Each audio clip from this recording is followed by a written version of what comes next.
Hey y'all, today been a tough day. Who at the door? It's been a tough day.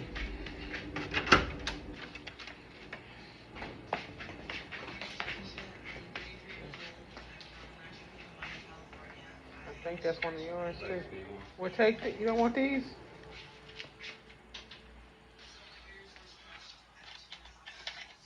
I want a little snack. Maybe want a little extra snack.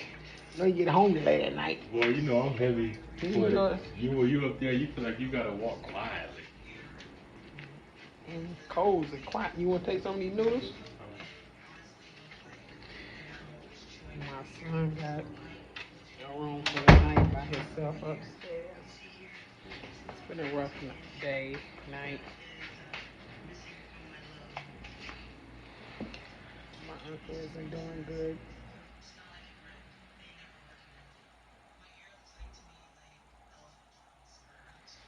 He's my favorite uncle. He know he loved. He know I love him. He know he loved. The doctor called us in the hall, and me and his son, my cousin, and just told us what it is. He got a clot in his lung. They're gonna put him on blood thinners, but he always pulling out the IV. And if he do that, he's causing a lot of blood bleeding. So therefore, they're gonna have to stop the blood thinners. And he was supposed to do radiation today, but he didn't because his heart rate was high and his breathing was bad. So he had a regular tube in his nose for the oxygen. Now they got a whole mask. Um, they take the mask off. Not good. So, and they took him out the restraints because he was always pulling out the IV tubing, but they put the restraints back on because he won't keep the mask on.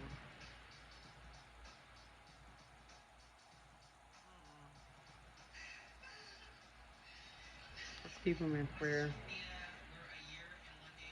I have other family members that says a lot of the doctors in this state is not the greatest.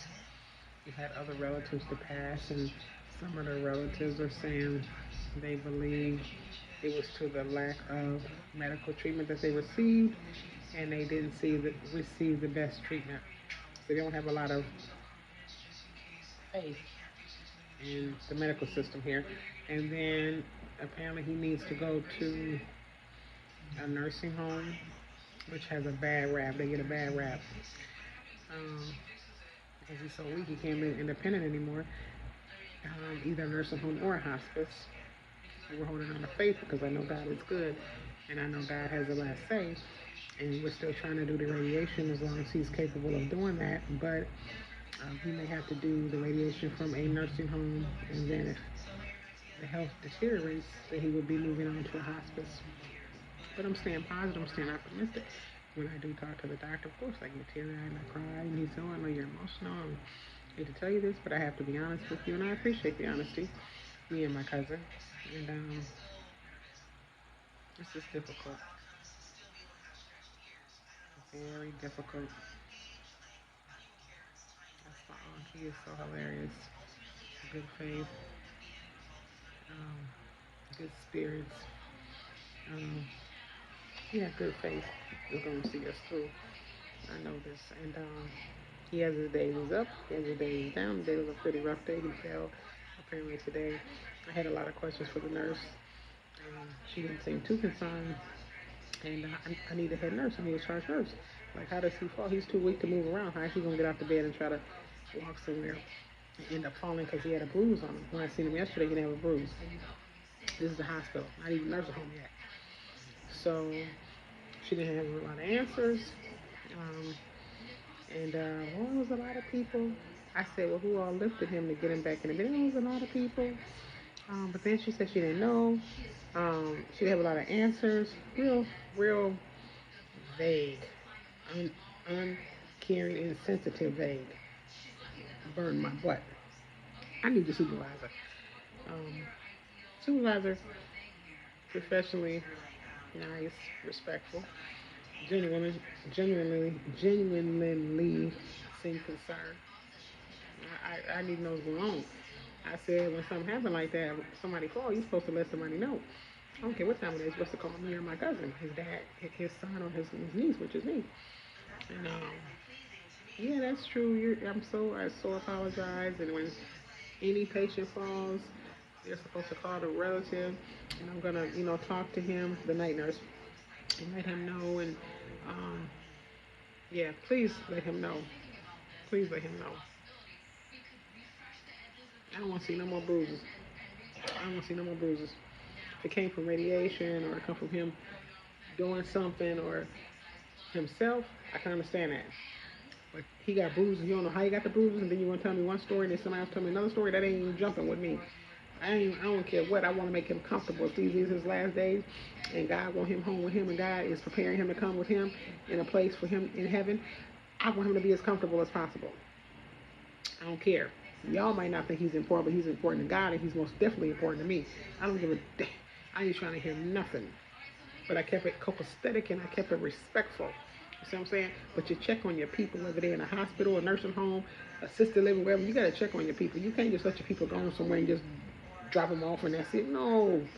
Yeah, I'm at the hospital every day, once a day or 3 or 4 times a day. You see what I'm saying? If I ain't at the hospital, I'm calling. When I was in Vegas, I was calling. And I'm here in your face, I'm calling. I'm checking. Because my loyalty lies above anything. I don't want no money. I don't want nothing in return. I don't want nothing. I just want him to be okay, and I want him to be at peace. This ain't about nothing. You see what I'm saying? I don't do nothing for a pat on the back. I don't do nothing for applause. I don't do nothing for money. I love my uncle. That's it. That's all. I didn't spend lots of money to get down here and do what I do. I spent money before I left. I had to spend money while I'm here, and still spending money. And Lord, it's tough, but God makes a way. But yeah, that pissed me off. Like, how he get this bruise up here? Now I saw him yesterday. Remind you, he went to radiation yesterday. Some kind of way along the lines. Oh, he went to radiation. Nah, ain't radiation. Because I saw him after radiation. He didn't have that. He got people that care. He ain't a throwaway child. He ain't a throwaway uncle. He ain't a throwaway senior citizen. He ain't a throwaway man. He's a child of God's. And he don't have nobody. He got God, but he do got us down here.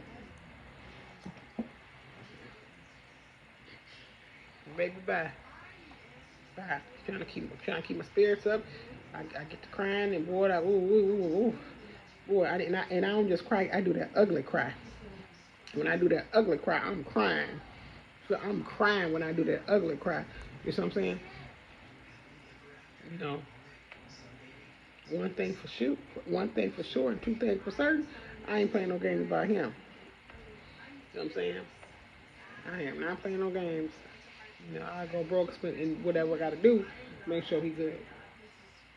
We still down here. Car rental ain't cheap, hotel ain't cheap. But you gotta do what you gotta do. But the bottom line is, how somebody fall? Then one lady, he fell on his face. If he fell on your face, you're gonna have a bruise right here. But how you get a bruise right here? Then the charge nurse, oh, she tried to smooth it over. I got my point across. I don't want to see another bruise on him. And if something happened and he do get a bruise, I want to be called. I want to be notified. ASAP. You got my number. You got his son's number. Notified. Notified. Notified. Dial that number. You know what I'm saying? It may sound funny, may seem funny. I'm trying to be a little bit uppity, but I'm messed up in the mind and in the head and in the heart. It's different. You can not see somebody you thousands of miles away, but you can always pick up the phone and call them and say, "Hey, what's going on, Unc? What's going on, TT? What's going on, Cuz? What's going on, da da da da, whatever, right?" But they gone and you can never call them again. You gonna see them. Y'all shall meet again. But you can't call them and pick up the phone and say, I had a rough day. You know what? I need you to say a prayer for me. I need you to tell me what Bible verse I can quote and this and this. I need to know about this Bible verse. You can't call them and talk to them no more. Gone. And you think I'm going to if I can help it, let you suffer while you here before you go? I don't give a damn. One day we was walking into the I keep saying I be saying hospital, but I be saying hotel. We was going to the hospital, and we was walking towards the nurses station, and somebody's like, "Oh, they pointing at us. Look at us, they pointing at us." Yeah, probably saying they trouble. Here go trouble now, because every time we go, something ain't right. So I'm asking questions respectfully, professionally, and peacefully. But that's my relative, and I have a right. Why this ain't going on? Why his hair look like it's got ringworm? Why his head look like da da da? Why this and that? Why he wet? Why he got blood on his sheet? Why? Yeah, I'm asking questions. If I don't ask him, his son gonna ask him. If he don't ask him, I'm gonna ask him. If something I remember, I want to make sure when I go there he cool, whatever. If I can do something, I'm gonna do it. But hey, y'all getting paid for this. You're getting paid for this. I need y'all to do what y'all need to do. Take care of my uncle respectfully because you're getting paid. You see what I'm saying? And that's why nursing homes has the worst stigma. Nursing homes had a worse stigma. You know. I love my aunt. He's something else though. Boy, he's something else. But he know he loved. He's surrounded by love. And some more people said they coming. Some relatives, his brother said they gonna be here. They trying to get here. And Lord forbid anything happen before they get here next week. But God is good and God gonna keep him. When we left there about 2 hours ago, he had a mask on his nose for oxygen, and the nurse was supposed to hook up the machine. So if he moved the mask and there's no machine hooked up, how they gonna know? And then he can't breathe, and he gonna probably, Lord forbid, what happened? So she said, "Oh, I gotta let the machine charge, and pretty soon I'll plug it up, so and we'll leave the door open. So if he pull the mask off, we gonna hear it. It's gonna be. Well, I'm at the call the hospital soon. And ask, did you do that? And some people can spend the night at the hospital. So my son said he gonna spend the night tomorrow. Give him little snacks, little stuff, because they got a long couch. So the 19-year-old said he gonna spend the night, But somebody need to spend the night with him sometime, see what's going on tonight. All them bruises and stuff. He said, "Oh, it's cold. I can't sleep. I'm in here. Oh, I can't sleep. It's cold." And then I said, "Lord, but God is good. God is good." And he wasn't playing when he said, "Every time you say you coming back, you don't come back." I say I always come back. I bring you them cheese. He wanted some cheeseburger a couple days ago. I bring you them cheeseburgers and them fries, and I bet somebody threw them away because unless he ate the two, I doubt he ate the two. Because where's the other two that was in that McDonald's bag?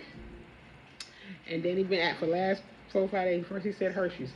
The last couple of days, I want some Tootsie Roll. So went up today to the vending machine. They had no Tootsie Rolls. Got him some M&Ms. Got him a Reese's, but it was melting. So the nurse said, I'm asking about that when I called too. Said she gonna put it up because he got that face oxygen and he can't eat it. And he barely could eat his food. Had to keep lifting his food up, his mask up to feed him his food when his food came from the cafeteria. He was like, I'm hungry, I'm hungry. So it's rough, it's tough, but I know God gonna make a way. He gonna see fit. This is an update on my uncle. He's blessed, not doing too good, but I know he's in the hands of God, and God is going to cover him and protect him. And God is the one that's giving him the strength and the oxygen that he needs. No doctor, no man, but God. And God is going to do that. We ain't going now. No, we're not. You're gonna be in the car. So that's the update. Sit down. That's the update for my uncle. A lot going on. So come back and talk to y'all a little later. Gotta call the hospital, check on him, see how he doing.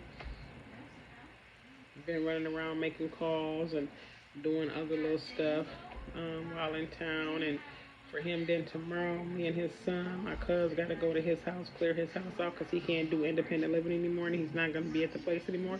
So in the morning, we're going to get up and just a second, and we're going to go clear out his house and find somewhere to store his stuff. We have relatives all over, but it's like no one is kicking in but us. So it's a little tiresome. My cousin, he went to hang out tonight with some more family and do some things and handle some business. And I went back to the hospital and me and my family, and then we had to do to support them. You know. So I'm gonna call and check on my aunt soon. Um, Go outside, have a smoke, cause you can't smoke in this hotel room. No, you can't smoke in this hotel room. My grandson asleep. So, yeah, I love y'all. I appreciate the support. I appreciate the prayers. Please keep praying. Please keep praying. That's my uncle. His name is Charles. Keep praying for him, and keep praying for Uncle Charles. And just keep praying for him. I love y'all. Stay cool, stay smooth until we talk again. I may come back later tonight, or I may come live, but I'll give y'all an update. I do have to call the hospital. I'm about to go smoke a cigarette, and it's freezing outside. Oh, it's freezing down here in Louisiana. It is cold, baby. Mm, mm. So, with that being said, I appreciate y'all. Thank y'all for supporting me. Thank you for loving um, what I do. And thank you for supporting my uncle and sending out prayers. And please, all you prayer warriors, I need y'all to do it tough. I need y'all to send the prayer list and the chain all around. Keep praying, keep praying, keep praying. Thank y'all. Have a great night.